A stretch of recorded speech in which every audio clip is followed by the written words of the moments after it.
Ngeri, kader partai pendukung Anies Baswedan ternyata koruptor. 2 hari ini adalah hari yang mengagetkan buat rakyat Indonesia. Kemarin pada tanggal 16 Mei 2023, kita merayakan kemenangan Indonesia sebagai juara sepak bola Piala SEA Games 2023 yang diadakan di Kamboja. Penantiannya tak tanggung-tanggung, 32 tahun coy. Skor Indonesia 5 dan Thailand 2 menjadi sebuah tonggak sejarah dan awal mula bagaimana startnya sepak bola Indonesia dimulai dari U22. Ini menjadi satu awal majunya sepak bola Indonesia, dan saya berharap tidak ada drama-drama atau rasa sombong yang berlebihan. Dan Erick Thohir juga pernah mengatakan bahwa ini adalah start bukan akhir dari sepak bola Indonesia. Setelah itu hari ini pada tanggal 17 Mei 2023, Kejaksaan Agung menetapkan Johnny G. Plate yang merupakan Menteri Komunikasi dan Informatika yang juga merupakan kader elit Partai Nasional Demokrat alias Nasdem di bawah dukungan Surya Paloh. Tambahan dengan hasil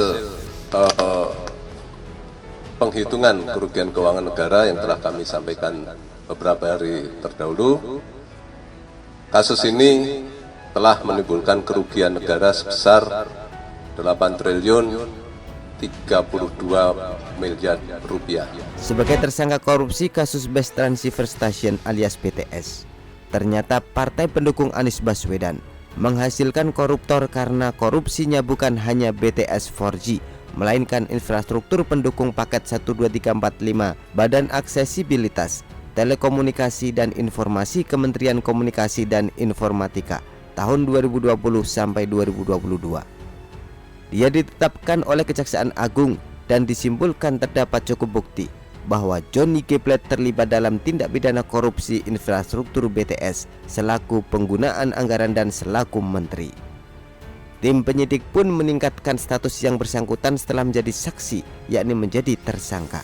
Jaksa Agung Muda Pidana Khusus Kejagung tadi mengatakan bahwa penahanan 20 hari ke depan di Rutan Salemba akan dilakukan kepada Johnny G. Plate. Setelah diperiksa 3 kali pada akhirnya cool juga itu relawan Anies Baswedan. Saat ini kita belum tahu korupsinya uangnya digunakan kemana. Akan tetapi yang pasti ada hubungannya dengan Nasdem, karena dia adalah partai Nasdem, adalah partai yang katanya sih nggak terima mahar. Tapi kok ada koruptor di dalamnya? Makin kuat bahwa analisis rakyat Indonesia bahwa orang-orang yang mendukung Anies dan Prabowo rata-rata punya masalah.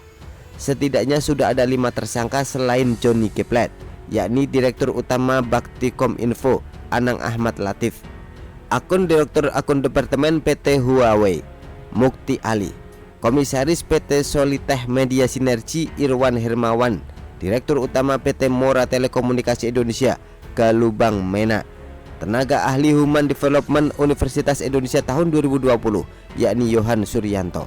Akibat perbuatan para tersangka tersebut dijerat pasal 2 ayat 1 dan pasal 3 contoh pasal 18 Undang-Undang Republik Indonesia nomor 20 tahun 2001 tentang perubahan atas Undang-Undang RI nomor 31 tahun 1999 tentang pemberantasan tindak pidana korupsi junto pasal 55 ayat pertama KUHP. Lucunya, bukan KPK yang menangkap dan menetapkan tersangka karena kemungkinan besar KPK ini punya relasi yang dekat dengan Anies Baswedan. Tapi yang pasti sudah diselesaikan dan diproses oleh Kejaksaan Agung. Begitulah kura-kura. Artikel diambil dari show.com, ditulis oleh Manuel. Bagaimana menurut Anda?